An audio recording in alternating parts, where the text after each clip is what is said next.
अब तो जी बाप ने भी बेटे से भी पंगा ले लिया है और उन्होंने उसको भी बेघर कर दिया है। बेटे की बेचारे जो है कहाँ ही वो अयाशी की ज़िंदगी गुजार रहे थे और कहाँ वो बेचारे तकरीबन सड़क पे आ गए।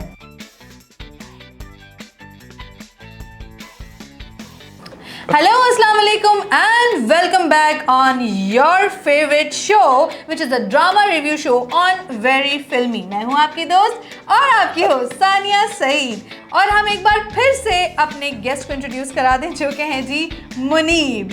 तो मुनीब और मैं आज आप लोगों को फिर से कुछ स्पाइसी सी इनसाइट्स देंगे बिस्मिल ड्रामे की जो कि है 28 एपिसोड की। और जैसे कि हम सभी देख सकते हैं कि बिस्मिल ड्रामा जो है वो काफ़ी इंटरटेनिंग चल रहा है इस वक्त, क्योंकि अब तो जी बाप ने भी बेटे से भी पंगा ले लिया है और उन्होंने उसको भी बेघर कर दिया है। बेघर नहीं बल्कि बेनौकरी सब कुछ कर दिया है। तो आइए मुनीब से ज़रा जानते हैं कि सबसे पहले हम ये जानते हैं कि भाई अभी रिसेंटली 27 एंड 28 एपिसोड में क्या चल रहा है।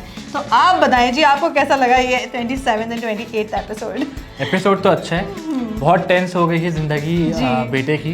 बेचारे जो है कहाँ ही वो अयाशी की ज़िंदगी गुजार रहे थे और कहाँ वो बेचारे तकरीबन सड़क पे आ गए कि उनके पास अपना जॉब रही है, ना ही कुछ और रही है, और जो है उनके कार्ड्स वार्ड्स भी नहीं चल रहे हैं कहीं पे। तो आपको लगता है कि मतलब उन्होंने सही करा उसको जॉब से निकाल के, बिकॉज वो तो इसकी मतलब एक हक हलाल की कमाई थी। उनको ये लगता है तौकीर साहब को कि अब क्योंकि उनकी बेगम से बेइज्जती हुई है, उनकी बेगम की बेइज्जती हुई है, तो अब उन्होंने डिसाइड ये किया है कि जब तक वो माफ़ी नहीं मांगेंगे तब तक तो उनसे सब कुछ ले लिया जाएगा। भाई रिस्पेक्ट इज़ एवरीथिंग। हाँ, रिस्पेक्ट उनको करनी चाहिए थी, लेकिन अगर आपका बेटा ऐसे नहीं कर रहा था तो मुझे ऐसा लगता है भाई ज़बरदस्ती भी नहीं करनी चाहिए, है ना। मतलब नौकरी से नहीं निकालना चाहिए था। नौकरी के साथ साथ उसकी बेचारी की इतनी ज़्यादा बेइज्जती हो गई थी कि वो जब उसको डिनर डेट पे लेके गया है अपनी फियांसे को, राइट, तो जो है वो जब कार्ड्स चार्ज करवा रहा था तो उसके कार्ड्स फ्रीज हुए हुए थे। And that was something like, किसी भी बंदे को बहुत ज़्यादा एम्बेरसमेंट फील होगी, किसी भी बंदे को ना बहुत ही ज़्यादा बेइज्जती फील होगी, वो भी एक वेटर के सामने और स्पेशली अपनी फियांसे के सामने कि भाई मैं उसको खाना खिलाने लाया हूँ और बिल उसको देना पड़ रहा है। और एक नहीं, दो नहीं, 3 कार्ड उन्होंने ट्राई करें और तीनों के तीनों फेल जनाब, क्योंकि वो उनको नौकरी से भी निकाल चुके हैं, वो उनकी सारी बैंक स्टेटमेंट्स जो हैं बैंक अकाउंट्स जो हैं वो ब्लॉक करा चुके हैं, वो उनके कार्ड्स फ्रीज करा चुके हैं। तो उस बेचारे के पास कोई ऑप्शन ही नहीं था, वो बेचारा बिल्कुल दर बदर हो चुका था। लेकिन ईगो अभी भी उनका वहीं पे मौजूद है। वो माफ़ी मांगने के लिए तैयार नहीं है। हाँ, उनके पास कुछ नहीं है, बट अब उन्होंने नौकरी के लिए अप्लाई कर रहे हैं क्योंकि बाप के सामने झुकना तो उनको भी नहीं है तो उन्हीं का बेटा ना। क्योंकि उनके अब्बा को ऐसा लगता है कि भाई अगर मैं इसको जो है ना हर चीज़ से जो है ना वो निकाल दूंगा ना और इसकी सब चीज़ें जब्त कर लूँगा ना तो शायद ये मेरी हर बात सुनेगा, क्योंकि इसके लिए पैसा ज़्यादा मैटर करता है। बट मुझे ऐसा लगता है उसके लिए पैसा ज़्यादा मैटर नहीं करता, उसके लिए अपनी सेल्फ रिस्पेक्ट और वो जो भी कर रहा था वो मेहनत से कर रहा था, उसके लिए वो ज़्यादा इंपॉर्टेंट रखता है। उसको ये चीज़ों का नहीं था कि मुझे जहाँ से पैसा मिलेगा मैं वहाँ चला जाऊँ। मुझे ये लगता है कि उसके लिए उसकी सेल्फ रिस्पेक्ट से ज़्यादा उसकी माँ की सेल्फ रिस्पेक्ट और उसकी माँ की रिस्पेक्ट क्योंकि शुरू मसला वहीं से हुआ है। जब से उनकी माँ से बदतमीजी की गई है और जब से उनकी माँ को पता चला है कि उनकी दूसरी बीवी है, तब से बेटा और बाप जो बेस्ट फ्रेंड हुआ करते थे अब एक दूसरे के दुश्मन बन गए। और इतनी ज़्यादा दुश्मनी कि भाई मैं आपको ये भी बताती चलूँ कि जो है बाप ने बेटे की शादी पे आने से इनकार कर दिया है। बाप का ईगो बेटे से भी ऊपर, जब तक माफ़ी नहीं मांगेंगे दूसरी बीवी से तब तक आएंगे नहीं वो शादी पे। बड़ी हैरान कुन बात है वैसे, क्योंकि बाप जो है वो आपने देखा था कि बाप जो है वो आराम से अपने पलंग पे लेटा हुआ है और उनकी वाइफ उनसे रिक्वेस्ट भी कर रही है कि आपका भाई बेटे की शादी है, आप प्लीज़ शिरकत कर लें। उन्होंने स्ट्रेट मना कर दिया।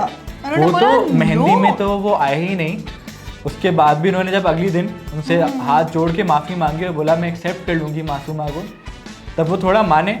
सबको लगा कि शायद मान जाएंगे, बट जाते जाते बोलते हुए गए हैं कि जो है मैं अपनी बेगम के घर जा रहा हूँ, दूसरी बेगम की तरफ, और जहाँ पे उनकी बेइज्जती की गई थी वहाँ आके उससे बोलो मुझे लेने आ जाए और माफ़ी मांगे उनसे। तो ये तो थी जी बाप और बेटे की कहानी। और अभी आई थिंक अभी उनकी अपनी बेगम के साथ भी कोई सही मामला नहीं चल रहे, लेकिन पॉजिटिव पॉइंट ये है कि भाई उनकी बेगम उनसे बनाने की भरपूर कोशिश में लगी है। बेगम तो कोशिश कर रही है, बट वो तो इश्क में डूबे हुए हैं मासूमा की। और मासूमा भी जो है मासूम लग रही थी इस एपिसोड में जब उन्होंने बोला कि चले जाओ बेटे की शादी। नहीं है, मासूम तो बिल्कुल नहीं है। बिल्कुल मासूम नहीं है। हालांकि मासूमा ने अपना करैक्टर ऐसे प्ले करा है कि उन्होंने ये भी कह दिया है उनको कि भाई अगर आप चाहें तो आप जा सकते हैं, लेकिन अब तौकीर साहब के दिमाग पे लग गई है तो वो नहीं जाएंगे। तौकीर साहब के दिमाग पे तो लगी, बट उनको लगता है ज़रूर था कि उनका बेटा आएगा, बट बेटा भी अब आया नहीं। दूसरा, मासूमा ने जिस तरीके से उनका मोबाइल छुपाया और बंद कर दिया, तो वहाँ तो गेम बिल्कुल चेंज हो गई है कि अब उनकी माँ को और बेटे को ज़रूरत तो है बाप की, बट बाप तो सोया पड़ा है ब्लड प्रेशर की वजह से। Exactly. और मोबाइल है नहीं कि उठ सके, तो मासूमा वहाँ पे फुल अपने विलन वाले रोल में आ गई हैं। चलिए अब हमें दीजिए इजाज़त, क्योंकि हमने काफ़ी ज़्यादा आपको इसकी ना गॉसिप्स दे दी हैं कि जो है ना इसमें क्या हो रहा है, बाप के साथ क्या चल रहा है, बेटे के साथ क्या चल रहा है और बेगम के साथ भी किस तरह के उनके मरासिम चल रहे हैं। इसी तरह के ड्रामा रिव्यूज़ देखने के लिए और डिफरेंट एपिसोड्स और कुछ स्पाइसी गॉसिप्स या मसालेदार न्यूज़ देखने के लिए हमें फॉलो करना ना भूलिए। Don't forget to subscribe our channel, also to comment under our video and do share our video with your friends and family. Plus don't forget to follow our socials. फिर मिलेंगे next week एक नए धमाकेदार review के साथ। तब तक के लिए अल्लाह हाफिज।